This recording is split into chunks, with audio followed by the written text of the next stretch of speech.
A new month, a new season, and a brand new slot for the farming forecast here at Weatherquest. We've moved from Fridays to Tuesdays now to give you the latest extended outlook, but much earlier in the work week. And we start this one by looking back at the summer season, and this graph here is for East Anglia. And what it shows here is the comparisons between rainfall and temperature for every summer back to 1910, so back to when records began, using a combination of data from the Met Office and from here at Weatherquest as well. So what you can see down the side here, up near the top, that's where all the dry years are, the dry summers, and nearer the bottom, that's where the wetter summers are found, and conversely along the bottom axis here, the warmer summers are off towards the right, and the cooler summers are off towards the left-hand side of the graphic here.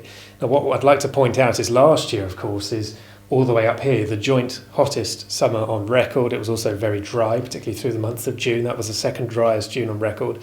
This year, though, it's still in the warmer category, but also just slightly into the wetter category, but actually pretty close to average. So if you were to have an average summer, you would expect it to appear pretty much in the middle of this plot here. And you can see most of the summers cluster in the middle, and the extremes are found as you move further away from the middle of that as well. So that's how things are looking this summer. Not as warm or as hot as last summer, wetter than last summer, but really rainfall has been very close to average, and it's really only June that's helped lift that rainfall up, because July and August both had below average rainfall for East Anglia as well. The same is not true though for elsewhere in the UK, where it has been a very wet summer for the UK as a whole. In terms of soil moisture, the latest report from Cosmos UK from the end of August, 31st of August, this map is valid for, showing much of the country at near or below average soil moisture. And actually it's only a few stations up here in parts of Scotland that have got above average soil moisture as of the end of August. So the soil, the surface layers, despite the fact it's been a fairly wet summer over the last couple of weeks, amounts of rain have been fairly small away from the northwest of the UK, hence the below average soil moisture right now across much of the UK. And really looking forward, there's no great change in the pattern. Here's the jet stream for the next week or so, and you can see it's this series of troughs and ridges we've been talking about. One trough coming through midweek to bring us some wet weather, some quite windy weather too. Then you get a ridge as the jet lifts to the north, giving you slightly drier conditions and chillier nights. And then the next trough comes in. But by the weekend, notice how the pattern amplifies. This trough digs down more, and that allows the ridge to extend much further northwards. So there's a lot more north-south, or meridional flow as we call it, by the time we get through to the weekend, which means things may just start to slow down a touch, but not a great amount. It's still fairly changeable with troughs and ridges continuously coming in over the next week or so. So to look at that in a little bit more detail, this is for Wednesday midweek. Low pressure sat over the top of the UK. This trailing cold front here first thing Wednesday morning, giving all of us some rain on Tuesday night, clearing the southeast on Wednesday. But then behind it, as the name suggests, cold northwesterly winds will bring a mixture of sunshine and showers. So there's that rain first thing Wednesday morning. A little bit of uncertainty about how quickly that will clear. Could take until perhaps mid-morning to clear the east coast. But for all of us, it'll dry up through the day, but there will be showers in the north and the west. And as you can see, sometimes merging to give some longer spells of rain in places too. But generally speaking, once that rain clears, probably quite a bit of dry weather through the day on Wednesday across that southeast corner. But a very chilly feel to things with some pretty strong winds as well. We could see gusts 50, maybe 60 miles an hour around some of these western exposed coasts and hills, as indicated by this graphic here. The purple's showing up between 50 and 60 miles an hour here. So the northern half of the UK, quite a windy day on Wednesday. Breezy in the south, but not as windy further north. And then with that chilly air in place and a ridge building in overnight, it will be quite chilly. So Thursday morning in the countryside, we could be down into low single figures, getting close to freezing in one or two prone spots. So just a little bit of grass frost here and there, but not a widespread thing by any means. Here's the bigger picture for Thursday. Our low pressure starts to pull away. As I said, this ridge is trying to build in from the southwest, but the next weather front already sliding in from the northwest to give a little bit of patchy rain across these northern and western parts of the UK. So generally speaking, Thursday should be mostly dry in the south and the east of the UK in particular.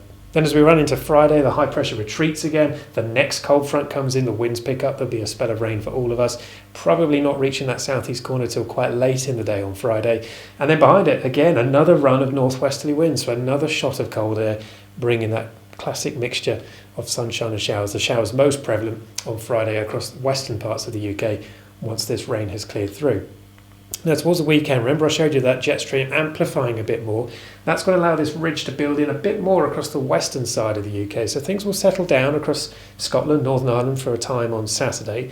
Low pressure, though, still very close to the east of the UK, so with a northerly wind, never a warm direction, it will continue to feed in some showers or perhaps even a longer spell of rain across parts of East Anglia, the southeast, for example, on Saturday. But eventually this ridge will topple southeastwards, and so things will reverse, I think, by the time we get through to Sunday. But with that ridge again building into cold air, Saturday in particular could be quite a chilly night into Sunday morning. This is just one model's idea, but you can see low single figures quite widely, and again across the high ground of northern Britain, getting close to freezing. So again, just a bit of frost here and there, but again, not a widespread thing. It's still quite early on in the season. Now by Sunday, this is the most likely setup, with low pressure still off to the east, still quite close by. Next weather front's coming in off the Atlantic, so cloud and rain pushing into Scotland and Northern Ireland, and our ridge here in the middle retreating again. It's being attacked from both sides, if you like, and squeezed out of the way. So generally drier in the south on Sunday, but more cloud and rain pushing into the north late in the day, and actually all of us will get some rain coming through by the time we get through to Monday. Now let's take a bigger look across the Atlantic for the next week or so. Down here is Hurricane Dorian, which has been causing all sorts of havoc across the Bahamas over recent days.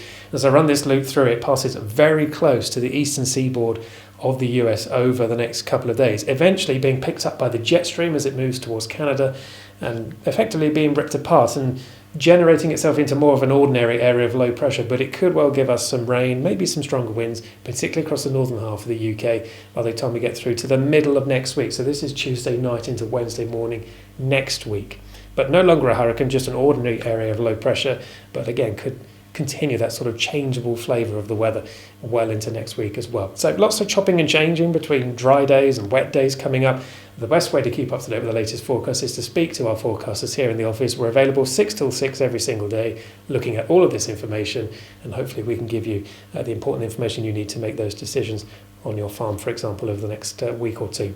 And looking further ahead, across Europe as well, this is the mean pressure anomaly for next week. So this is from the 9th to the 15th of September.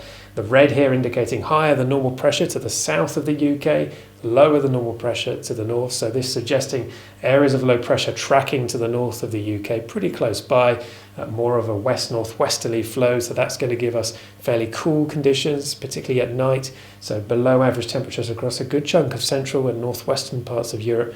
The heat at the moment being restricted across Eastern Europe into Western Russia as well. And you can see above average rainfall here, daytime driven showers and thunderstorms affecting many central and eastern parts of Europe because of those higher temperatures further east.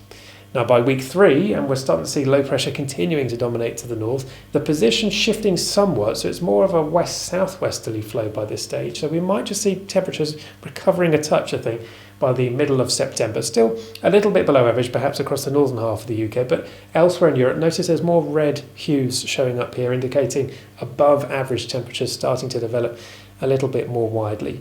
And still quite dry conditions in the west, where that high pressure is trying to nudge in from the Azores. Wettest conditions always in the northwest of the UK, for example, and fairly wet with low pressure across parts of Scandinavia as well. And then for the final week of our monthly forecast, week 4 into late September now, notice higher pressure becoming a bit more prevalent across the UK. So that suggests low pressure tending to become less frequent and lengthier, drier spells developing. Not necessarily completely dry for an extended period of time, but overall it does look more settled, we think, towards the end of September. And again, across much of Europe by this stage, temperatures are showing up near or above average, quite a strong signal really for this far out. And rainfall-wise, quite extensive below average rainfall showing up as well. So things probably settling down a bit later on in the month. But in the meantime, it does stay rather changeable with rain or showers, particularly in the northwest, but occasionally feeding further southeast at times. But there will still be some dry spells. When we get those ridges in the jet stream, higher pressure will build for a day or two, giving us drier conditions, but cool conditions, particularly at night. And as I say, possibly becoming more settled and warmer later in the month, towards the end of September. So that's how autumn starts. It's quite mixed over the next couple of weeks or so. Keep your feedback and any comments coming in. We'd love to hear from you. You can email them as usual to info@weatherquest.co.uk. Use the hashtag WQFarmingForecast on Twitter, or leave us a comment here on YouTube.